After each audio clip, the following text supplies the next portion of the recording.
Hello and welcome to interest.co.nz. I'm Gareth Vaughan with another of our double shot interviews, and I'm joined by Dan Bell, Director of Sales at HiFX, here to talk about the world of currencies. Welcome in again, Dan. Good to see you. Thank you, Gareth. You too. Look, a lot going on. Obviously, I guess two big global issues right now in the financial markets being Greece and the no vote, and China and its share market.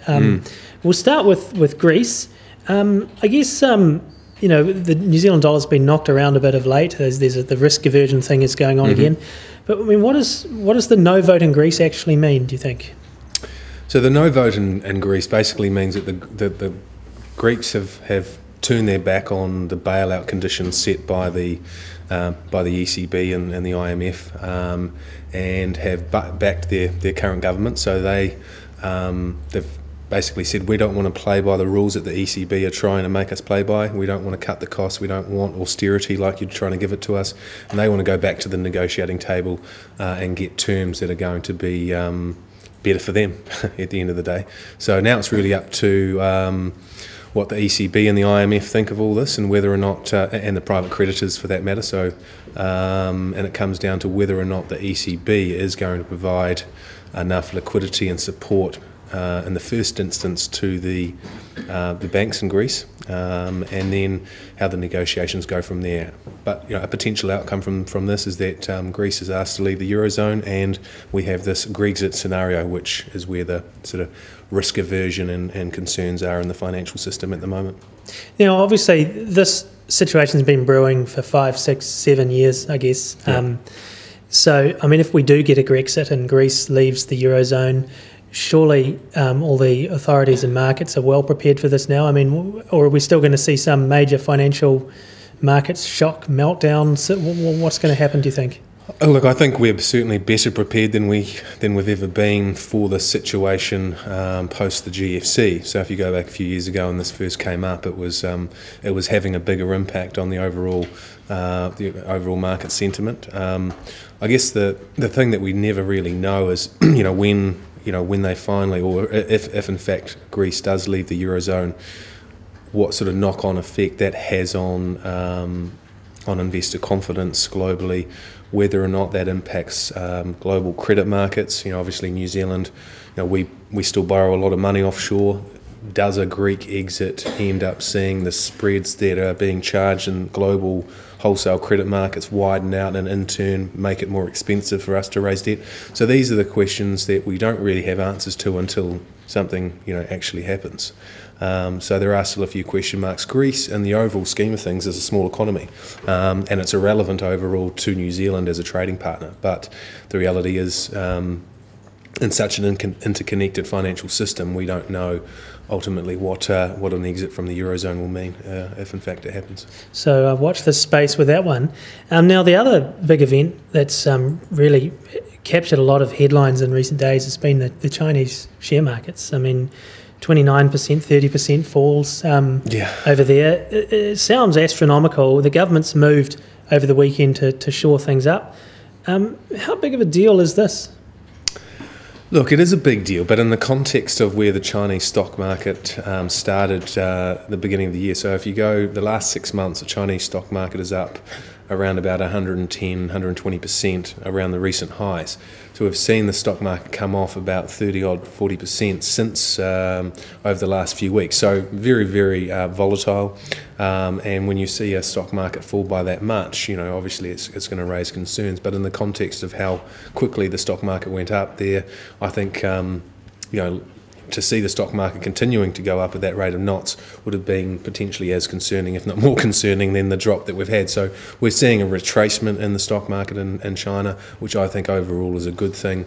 Obviously, we don't want to see it unwind too aggressively, because that has implications for global investor sentiment again, and suddenly everyone starts getting scared that the world's going to fall off a cliff. So, but right here, right now, hopefully we're seeing a retracement in what has been a very, very speculative market, and as long as that continues in an orderly fashion, hopefully it doesn't spill over.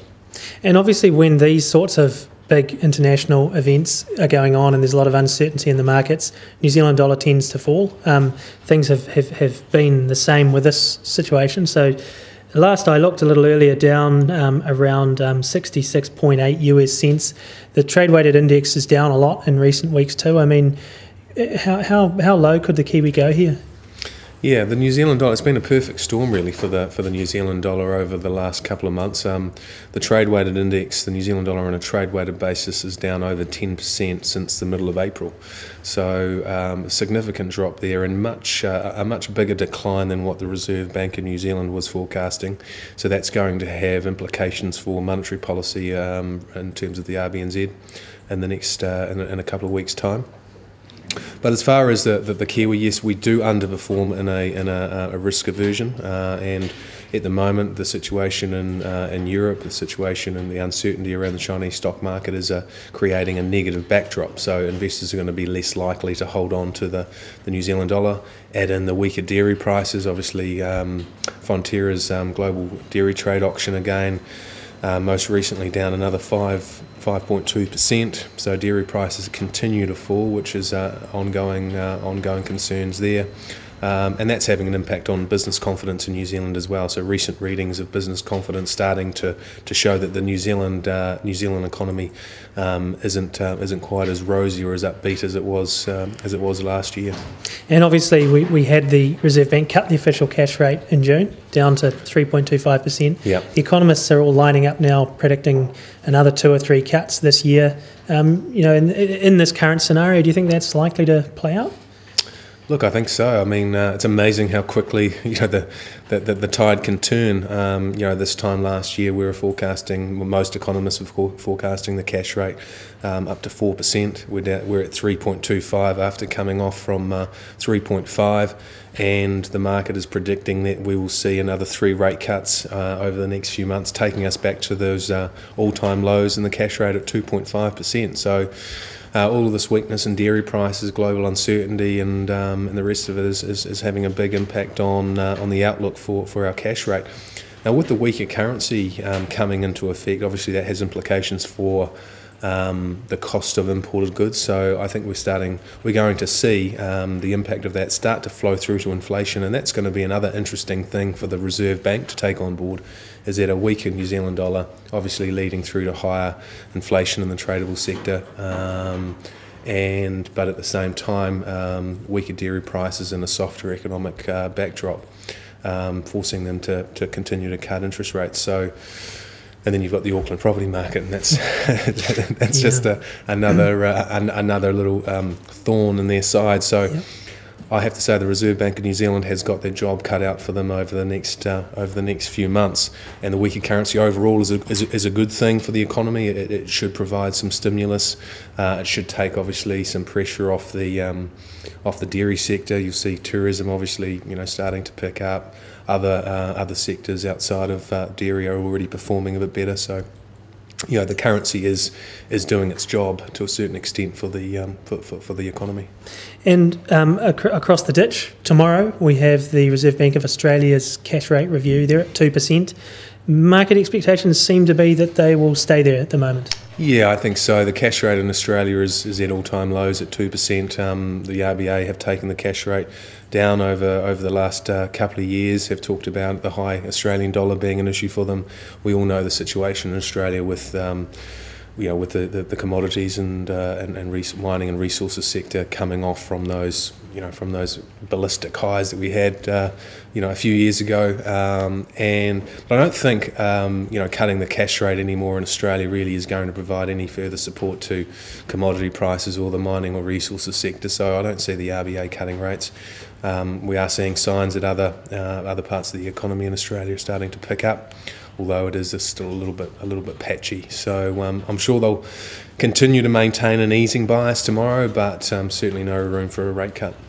And now on to the US Fed. Now, obviously, Fed Watch has been a big theme bubbling along this year. Will they or won't they increase their Fed funds rate? I mean, obviously, it's been 0 to 0.25% now since 2008. The expectation's been that they will hike it this year. Seems to be slipping. I guess there's a danger with what's going on in Greece and China that maybe it could slip again. What's the market now predicting? Yeah, I think that the market is still predicting that the Fed will start hiking interest rates in September or December. That's kind of where we're at. Certainly not going to happen in July.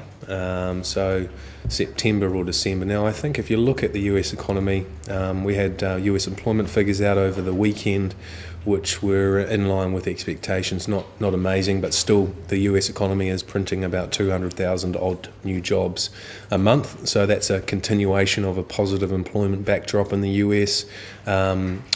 Overall, it looks like they're having a better Q2 than Q1.